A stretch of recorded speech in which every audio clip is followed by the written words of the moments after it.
ସୁପ୍ରଭାତ ପିଲାମାନେ, କେମିତି ଅଛ? ଭଲ ଅଛ?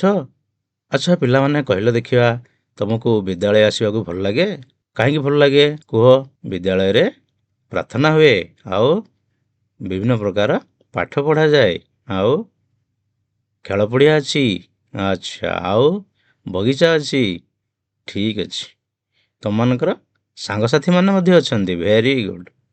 ଠିକ୍ ଅଛି ପିଲାମାନେ, ଆମେ ତାହେଲେ ସବୁଦିନ ବିଦ୍ୟାଳୟକୁ ଆସିବା। କୌଣସି ଦିନ ଅନୁପସ୍ଥିତ ରହିବା ନାହିଁ।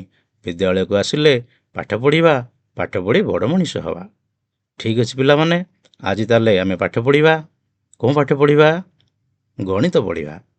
ପିଲାମାନେ, ଆଜି ତାହେଲେ ଆମେ ତମ ଗଣିତ ବହିରେ ଥିବା ଦ୍ୱିତୀୟ ଅଧ୍ୟାୟ ଯେଉଁ ପ୍ରସଙ୍ଗ ଅଛି ରେଖା ଆଉ କୋଣ, ସେହି ବିଷୟରେ ଆଲୋଚନା କରିବା। ପିଲାମାନେ, ତୁମେ ପୂର୍ବ ଶ୍ରେଣୀରେ କୋଣ ସମ୍ବନ୍ଧରେ କିଛି ଧାରଣା ପାଇଛ, ନୁହେଁ କି? ଆମେ ଆଲୋଚନା କରିଛେ। କ'ଣ ଆଲୋଚନା କରିଛେ ଟିକେ ମନେ ପକାଇବା। କହିଲ ଦେଖିବା, କୋଣର କେତୋଟି ବାହୁ ଅଛି?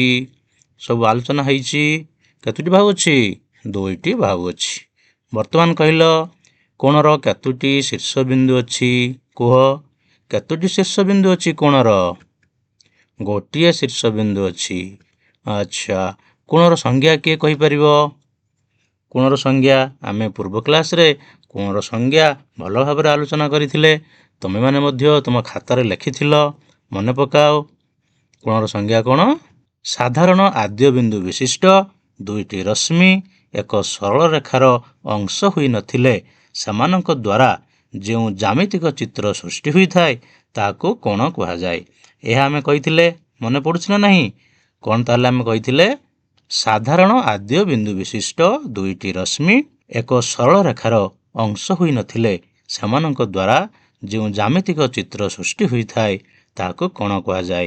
ମନେ ପଡ଼ିଲା? ଠିକ୍ ଅଛି ପିଲାମାନେ, ଏବେ ଆମେ ଏହି କୋଣ ବିଷୟରେ ଆଉ ଟିକେ ଅଧିକ ଜାଣିବା।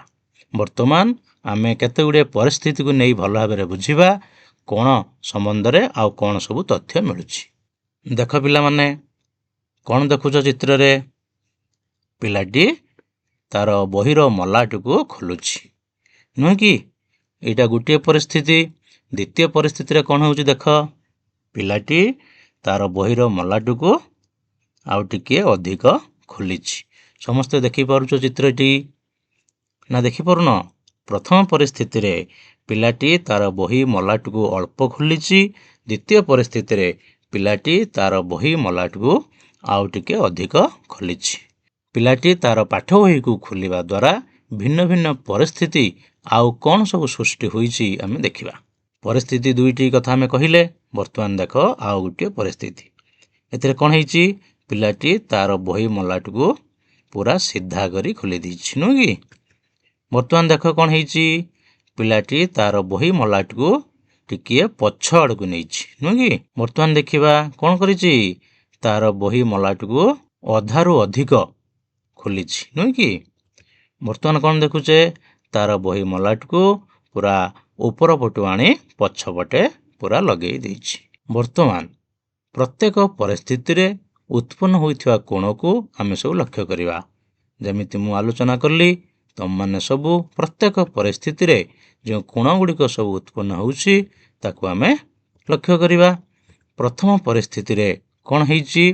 ପ୍ରଥମ ପରିସ୍ଥିତିରେ ମଲାଟକୁ ଖୋଲିବା ସମୟରେ ଯେଉଁ କୋଣ ସୃଷ୍ଟି ହେଉଛି, ପ୍ରଥମ ପରିସ୍ଥିତିରେ ଟିକିଏ କମ୍ କୋଣ ସୃଷ୍ଟି ହେଉଛି। ଦ୍ୱିତୀୟ ପରିସ୍ଥିତିରେ କୋଣଟି ଟିକିଏ ଅଧିକ ଖୋଲିଛି।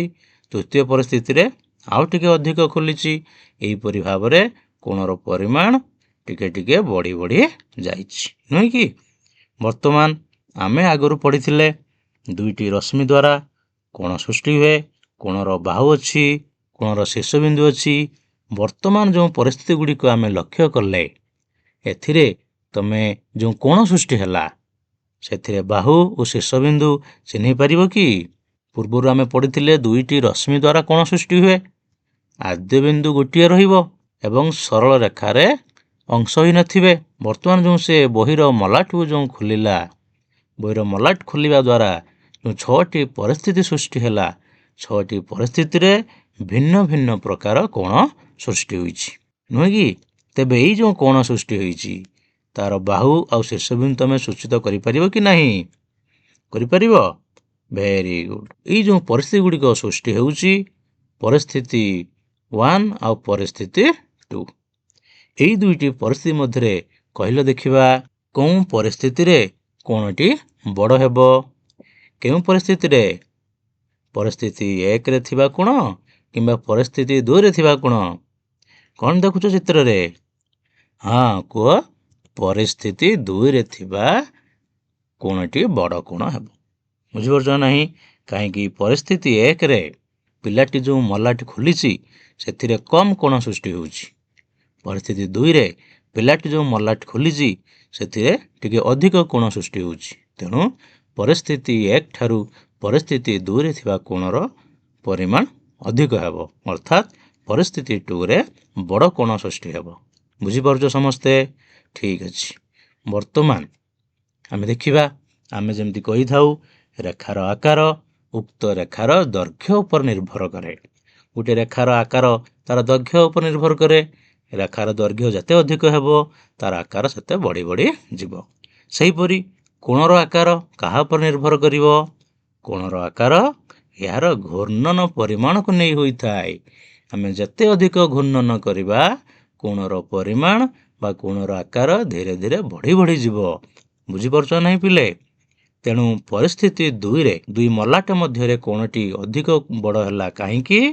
କାହିଁକି ନା ପରିସ୍ଥିତି 2ରେ ମଲାଟଟି ପରିସ୍ଥିତି 1ର ମଲାଟ ଠାରୁ ଟିକିଏ ଅଧିକ ଘୂର୍ଣ୍ଣନ କରିଛି। ତେଣୁ ପରିସ୍ଥିତି 2ରେ ଥିବା କୋଣଟି ବଡ଼ ହେଲା। ବୁଝିପାରିଲ ନାହିଁ ପିଲେ? ତାହେଲେ ଆମେ କ'ଣ ଦେଖିଲେ? ପରିସ୍ଥିତି 2ରେ ବହିର ମଲାଟକୁ ଟିକିଏ ଅଧିକ ଘୂର୍ଣ୍ଣନ କରାଯାଇଛି, ଯାହାଫଳରେ କି ପରିସ୍ଥିତି 2ରେ ଥିବା କୋଣର ପରିମାଣ ପରିସ୍ଥିତି 1ରେ ଥିବା କୋଣର ପରିମାଣ ଠାରୁ ଟିକେ ଅଧିକ ହେଲା। ବୁଝିପାରୁଛ ସମସ୍ତେ? ତାହେଲେ ଆମେ କ'ଣ ସବୁ ଜାଣିଲେ? ଆମେ ଦେଖିବା, ଆମେ ଯେତେ ସବୁ ପରିସ୍ଥିତି ଗୁଡ଼ିକ କହିଲେ, ଯେଉଁ 6ଟି ପରିସ୍ଥିତି କଥା ଆମେ କହିଲେ, ପ୍ରତ୍ୟେକ ପରିସ୍ଥିତିରେ କୋଣର ପରିମାଣ କ'ଣ ହେଉଛି ସେ ବିଷୟରେ ବର୍ତ୍ତମାନ ଆଲୋଚନା କରିବା। ଠିକ୍ ଅଛି ପିଲାମାନେ? ବର୍ତ୍ତମାନ ଦେଖ 6ଟି ଯାକ ପରିସ୍ଥିତିର ଚିତ୍ର ଏଠାରେ ଦିଆଯାଇଛି। ପରିସ୍ଥିତି 1, ପରିସ୍ଥିତି 2, ପରିସ୍ଥିତି 3, ପରିସ୍ଥିତି 4, ପରିସ୍ଥିତି 5, ପରିସ୍ଥିତି 6। ଏହି 6ଟା ଯାକ ପରିସ୍ଥିତିରେ ଯେଉଁ କୋଣର ପରିମାଣ ସବୁ ସୃଷ୍ଟି ହେଉଛି, ଆମେ ଦେଖିବା ତାର ପରିମାଣ ଗୁଡ଼ିକ କ'ଣ କ'ଣ ହେଉଛି। ଦେଖ, ପରିସ୍ଥିତି 1ରେ ଯେଉଁ କୋଣଟି ସୃଷ୍ଟି ହୋଇଛି ଦୁଇ ମଲାଟ ମଧ୍ୟରେ, ପରିସ୍ଥିତି 2ରେ ଦୁଇ ମଲାଟ ମଧ୍ୟରେ ଯେଉଁ କୋଣ ସୃଷ୍ଟି ହୋଇଛି, ମଲାଟଟିକୁ ଟିକେ ଅଧିକ ଘୂର୍ଣ୍ଣନ କରିବାକୁ ପଡ଼ିଛି। ପରିସ୍ଥିତି 3ରେ ମଲାଟଟି ପୁରା ସଳଖ ଭାବରେ ଘୂର୍ଣ୍ଣନ କରାଯାଇଛି। ଦେଖିପାରୁଛ ନାହିଁ ପିଲେ ଚିତ୍ରରେ? ପରିସ୍ଥିତି 4ରେ କ'ଣ ହେଇଛି? ମଲାଟଟି ଅଧାରୁ ଅଧିକ ଘୂର୍ଣ୍ଣନ କରାଯାଇଛି। ପରିସ୍ଥିତି 5ରେ ଆହୁରି ଅଧିକ, ଅଧାରୁ ଆହୁରି ଅଧିକ ଘୂର୍ଣ୍ଣନ କରାଯାଇଛି। ପରିସ୍ଥିତି 6ରେ ମଲାଟଟି ସମ୍ପୂର୍ଣ୍ଣ ଭାବରେ ଘୂର୍ଣ୍ଣନ କରାଯାଇଛି, ଅର୍ଥାତ୍ ପିଲାଟି ତାର ପ୍ରଥମ ମଲାଟକୁ ଉପର ପଟୁ ନେଇ ପୁରା ତଳ ପଟେ ଲଗେଇ ଦେଇଛି। ତେଣୁ ସମ୍ପୂର୍ଣ୍ଣ ଭାବରେ ମଲାଟଟିକୁ ଘୂର୍ଣ୍ଣନ କରୁଛି। ତୁମେମାନେ ତୁମ ବହିର ଯେଉଁ ମଲାଟ ଗୁଡ଼ିକ ଅଛି, ଏଇ ଚିତ୍ର ପରି ତୁମମାନେ ନିଜେ ମଧ୍ୟ ଘୂର୍ଣ୍ଣନ କରିପାରିବ। ଏବେ ଟିକେ ଚେଷ୍ଟା କର ନିଜେ। ମଲାଟକୁ ପରିସ୍ଥିତି 1 ଭଳି ଟିକେ ଘୂର୍ଣ୍ଣନ କର, ତାପରେ ଆଉ ଟିକେ ଅଧିକ ଘୂର୍ଣ୍ଣନ କର, ଆଉ ଟିକେ ଅଧିକ ଘୂର୍ଣ୍ଣନ କର। ଏମିତି ଘୂର୍ଣ୍ଣନ କରି କରି ପୁରା ସମ୍ପୂର୍ଣ୍ଣ ଭାବରେ ଘୂର୍ଣ୍ଣନ କରିଦିଅ। କରିଦେଲ ସମସ୍ତେ? ତାହେଲେ ଆମେ ଦେଖିଲେ କ'ଣ? କୋଣର ପରିମାଣ ଧୀରେ ଧୀରେ ବଢ଼ି ବଢ଼ି ଯାଉଛି। ହଁ କି ନା ପିଲେ? କୋଣର ପରିମାଣ ଧୀରେ ଧୀରେ ବଢ଼ି ବଢ଼ି ଯାଉଛି। ବର୍ତ୍ତମାନ ଦେଖିବା ପରିସ୍ଥିତି 3ରେ ଥିବା କୋଣର ପରିମାଣ ପରିସ୍ଥିତି 2ର କୋଣ ଅପେକ୍ଷା ଆହୁରି ବଡ଼, କାରଣ ସେଠାରେ ଆହୁରି ଅଧିକ ଘୂର୍ଣ୍ଣନ ହେଉଛି। ଏବଂ ପରିସ୍ଥିତି 4, ପରିସ୍ଥିତି 5 ଏବଂ ପରିସ୍ଥିତି 6ରେ କ୍ରମାଗତ ଭାବରେ ଅଧିକ ଘୂର୍ଣ୍ଣନ ହେତୁ କୋଣର ପରିମାଣ ଧୀରେ ଧୀରେ ଅଧିକ ହେଉଛି। ବୁଝିପାରିଲ ପିଲାମାନେ? ଆମେ ସେ ଆଲୋଚନା କଲେ। ତେଣୁ କୋଣର ଘୂର୍ଣ୍ଣନ ଯେତେ ଅଧିକ ହେବ କୋଣର ପରିମାଣ ଧୀରେ ଧୀରେ ଅଧିକ ହେବ। ବୁଝିପାରିଲ ପିଲାମାନେ? ତେଣୁ କୋଣର ଯେଉଁ ଦୁଇ ବାହୁ ଅଛି, କୋଣର ଦୁଇ ବାହୁର ଘୂର୍ଣ୍ଣନ ଯେତେ ଅଧିକା ହେବ କୋଣର ପରିମାଣ ଧୀରେ ଧୀରେ ଅଧିକ ହେବ। ତେଣୁ ପରିସ୍ଥିତି 6ରେ ଦୁଇ ମଲାଟଟି ସମ୍ପୂର୍ଣ୍ଣ ରୂପେ ଘୂର୍ଣ୍ଣନ ହୋଇଛି। ତେଣୁ ପରିସ୍ଥିତି 6ରେ ଥିବା କୋଣଟି ଅନ୍ୟ ସମସ୍ତ ପରିସ୍ଥିତି ଠାରୁ ସବୁଠାରୁ ଅଧିକ ଘୂର୍ଣ୍ଣନ ହେଉଛି, ତେଣୁ ସେ କୋଣର ପରିମାଣ ଅଧିକ ହେବ। ବୁଝିପାରିଲ ପିଲାମାନେ? ଏଠାରେ ଯେଉଁ କୋଣ ସୃଷ୍ଟି ହେଉଛି, ଦୁଇ ମଲାଟେ ହେଉଛି କୋଣର ବାହୁ। ବୁଝିପାରୁଛ ନାହିଁ ପିଲେ? ଠିକ୍ ଅଛି। ବର୍ତ୍ତମାନ ଦେଖିବା କୋଣର ପରିମାଣ ବିଷୟରେ ଜାଣିବା। ବୁଝିପାରୁଛ ନା ନାହିଁ? କୋଣର ପରିମାଣ ବିଷୟରେ ଜାଣିବା। ଗୋଟେ ଚିତ୍ରଟି ଅଛି, ଚିତ୍ରଟି ଦେଖ। ଚିତ୍ରଟି ମୁଁ ଏଠି ଅଙ୍କନ କରିଛି। ଏଟା କାହାର ଚିତ୍ର? କୋଣର ଚିତ୍ର। ଏଠାରେ ରଶ୍ମି ଦୁଇଟି କ'ଣ କ'ଣ ଅଛି?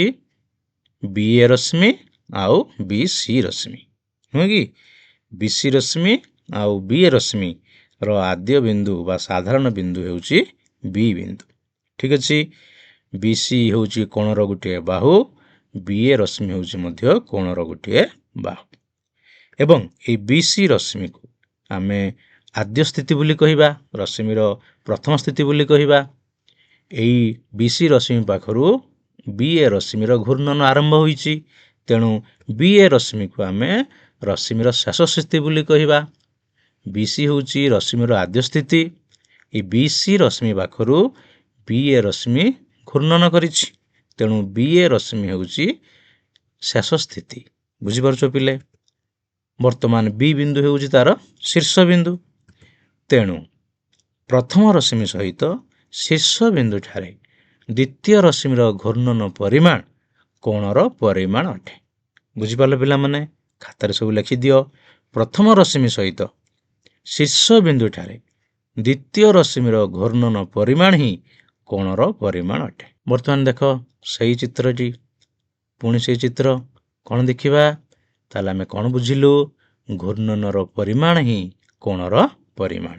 ଯେତେ ଅଧିକ ଘୂର୍ଣ୍ଣନ ହେବ, କୋଣର ପରିମାଣ ସେତେ ଅଧିକ ବଢ଼ି ବଢ଼ି ଯିବ।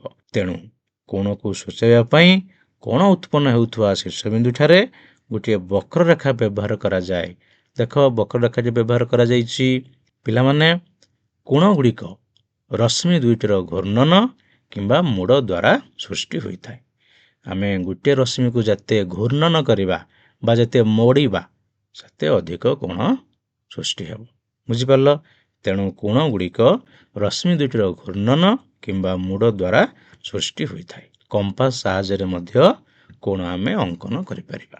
AB ରଶ୍ମି AC ଚାପ ନେଇ ଆମେ ଗୋଟେ କୋଣ ଅଙ୍କନ କଲେ, ତେଣୁ ଏଠାରେ ଯେଉଁ କମ୍ପାସର ମୁନଟି ଯେଉଁ ଅଛି, ଏଠାରେ ପେନସିଲ ମୁନ ଅଛି ସେଇଠାରେ, ତେଣୁ ଏଇ A ବିନ୍ଦୁ ହେଉଛି କୋଣର ଶୀର୍ଷ ବିନ୍ଦୁ। ତେଣୁ ଶୀର୍ଷ ହେଉଛି ସେହି ବିନ୍ଦୁ ଯେଉଁଠାରେ ଦୁଇଟି ବାହୁ ବା ରଶ୍ମି ବାହାରିଥାଏ। ବୁଝିପାରିଲ ପିଲେ?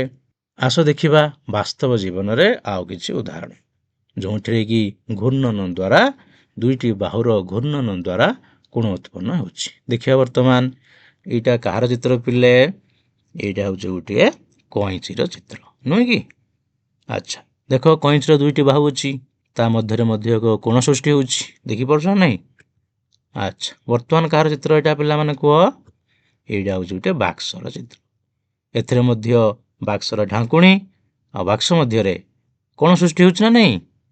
ଢାଙ୍କୁଣୀଟି ଆମେ ଯଦି ଟେକିଦେବା ତାହେଲେ ଘୂର୍ଣ୍ଣନ ହେଲା, ତେଣୁ କୋଣ ସୃଷ୍ଟି ହେଲା। ବର୍ତ୍ତମାନ ଦେଖ ଚଷମା, ଚଷମା ଯେଉଁ ଆମେ ବ୍ୟବହାର କରୁଛୁ, ଚଷମାର ଯେଉଁ ହ୍ୟାଣ୍ଡେଲ୍ ଅଛି, ସେ ହ୍ୟାଣ୍ଡେଲଟିକୁ ଆମେ ଯଦି ଘୂର୍ଣ୍ଣନ କରିବା ତାହେଲେ ମଧ୍ୟ କୋଣ ସୃଷ୍ଟି ହେବ। ତାହେଲେ ଗୋଟିଏ କଇଁଚିର ଦୁଇଟି ବାହୁ ଅଛି। କଇଁଚିର ଦୁଇଟି ବାହୁଟିକୁ କେତେବେଳେ ଆମେ ଖୋଲିଥାଉ? ଯେତେବେଳେ ଆମେ କିଛି କାଟିବାକୁ ଯାଉ। ନହେଲେ କଇଁଚିକୁ ଆମେ କାହିଁକି ବ୍ୟବହାର କରିବା? ଯେତେବେଳେ ଆମେ ଜିନିଷପତ୍ର ବା କାଗଜ କିଛି କାଟିବାକୁ ଯାଉ, ସେତେବେଳେ କଇଁଚି ବ୍ୟବହାର କରୁ। ସେତେବେଳେ କଇଁଚିର ଦୁଇଟି ବାହୁଟିକୁ ଆମେ ଖୋଲିଥାଉ, ନୁହେଁ କି? କାଟିବା ସମୟରେ ତାର ବାହୁ ଗୁଡ଼ିକୁ ଖୋଲିଥାଉ ଏବଂ ସେହି ବାହୁ ଗୁଡ଼ିକ ଏକ କୋଣ ଗଠନ କରନ୍ତି। ଯଦି ବାହୁ ଗୁଡ଼ିକୁ ଆମେ ନ ଖୋଲିବା ତାହେଲେ କୋଣ ଗଠନ ହୋଇପାରିବ ନାହିଁ, କାହିଁକିନା ଆମେ କହିଲେ ଦୁଇଟି ବାହୁ ମଧ୍ୟରେ ଘୂର୍ଣ୍ଣନ ହେଲେ ଯାଇକି କୋଣ ସୃଷ୍ଟି ହେବ। ବୁଝିପାରୁଛ ନାହିଁ ପିଲେ?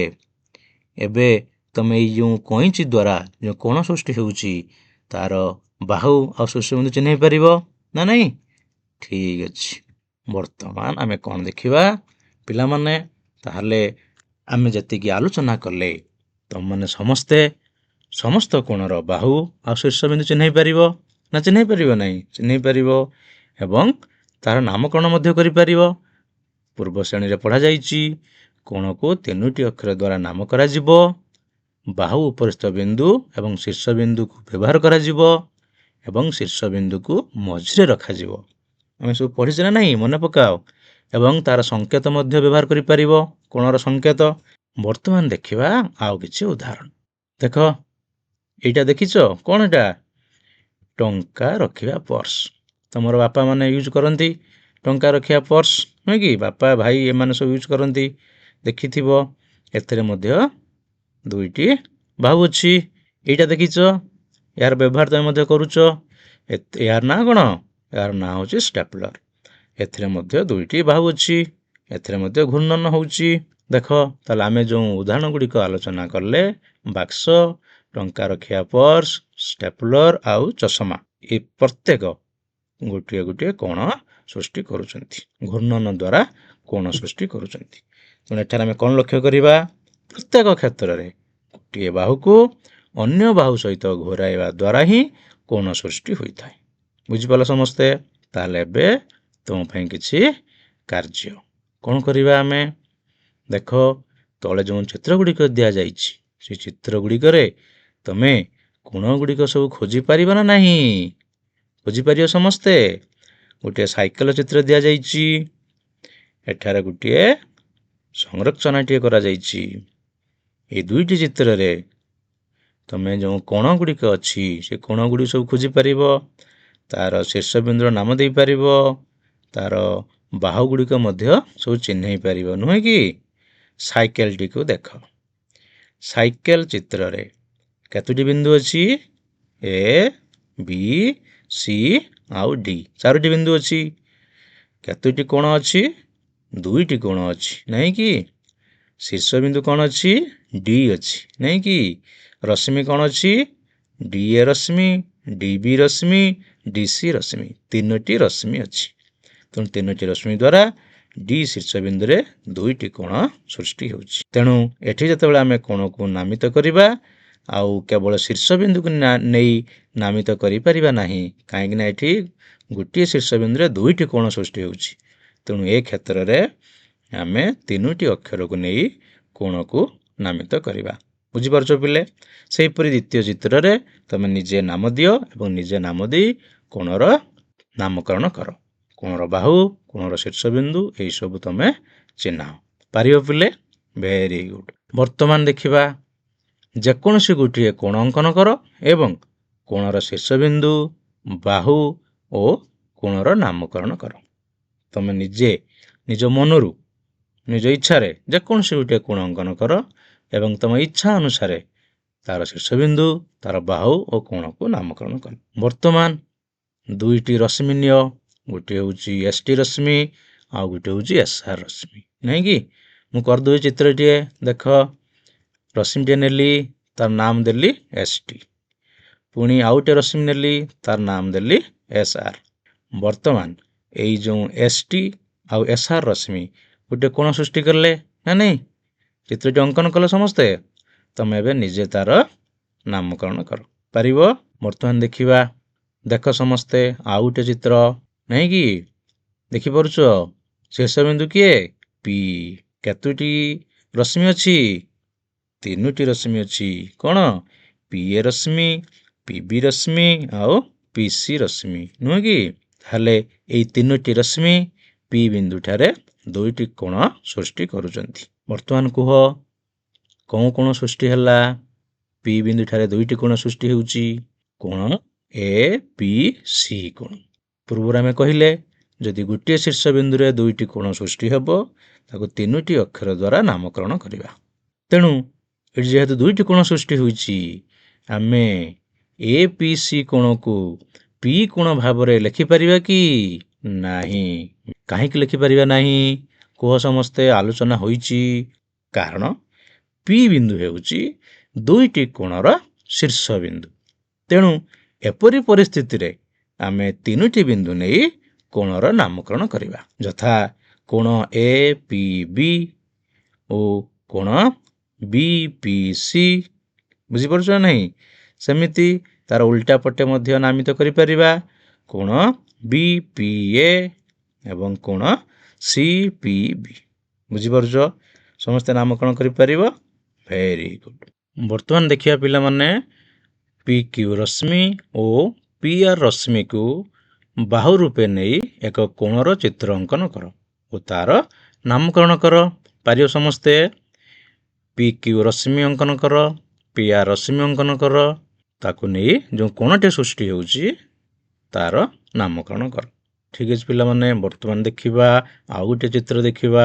ଏହି ଚିତ୍ରରେ ଯେଉଁ କୋଣ ଗୁଡ଼ିକ ଦିଆଯାଇଛି ତାର ନାମକରଣ କରିବ, ନାହିଁ କି? କେତୋଟି କୋଣ ଅଛି ଏଥିରେ? 2ଟି କୋଣ ଅଛି। ବିନ୍ଦୁ କେତୋଟି ଅଛି? ବାହୁ ପ୍ରସ୍ଥ ବିନ୍ଦୁ L, M, J। Very good. ଶୀର୍ଷ ବିନ୍ଦୁ କ'ଣ ଅଛି? K। ବର୍ତ୍ତମାନ ତମମାନେ କୋଣର ନାମ କରିପାରିବ? ଠିକ୍ ଅଛି ପିଲାମାନେ, ବର୍ତ୍ତମାନ ଆଉ ଗୋଟେ କାର୍ଯ୍ୟ କରିବା।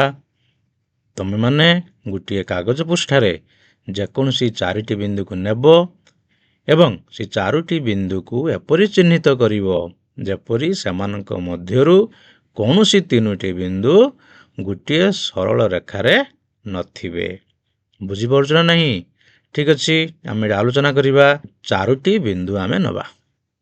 4ଟି ବିନ୍ଦୁ ନେଲେ ସମସ୍ତେ ସେମିତି ବିନ୍ଦୁ ନିଅ। ତାପରେ କ'ଣ କୁହାଯାଇଛି? 4ଟି ବିନ୍ଦୁ ମଧ୍ୟରୁ କୌଣସି 3ଟି ବିନ୍ଦୁ ଗୋଟିଏ ସରଳ ରେଖାରେ ନଥିବେ।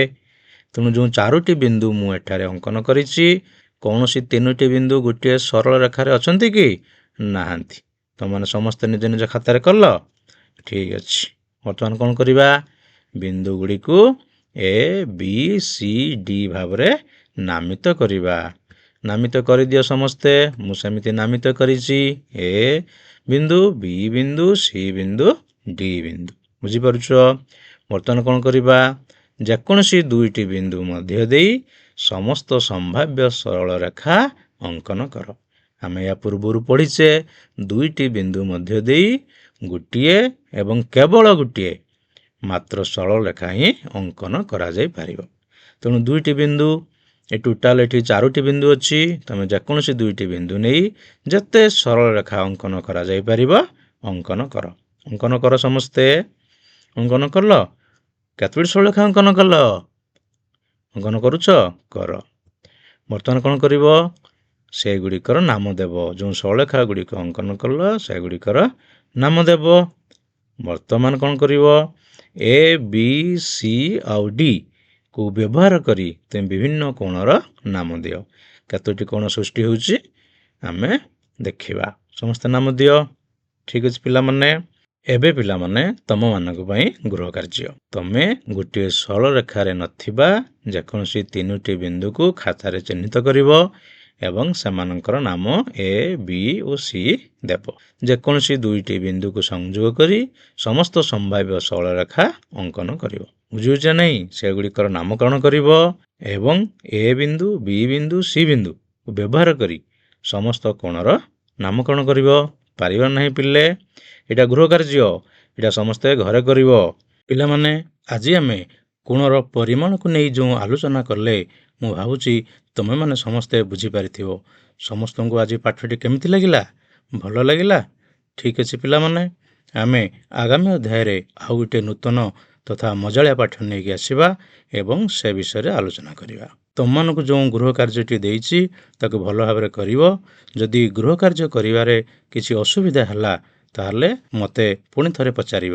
ଠିକ୍ ଅଛି ପିଲାମାନେ, ସମସ୍ତଙ୍କୁ ଧନ୍ୟବାଦ। ଖୁସିରେ ଶିଖିବା ସମସ୍ତଙ୍କ ଅଧିକାର।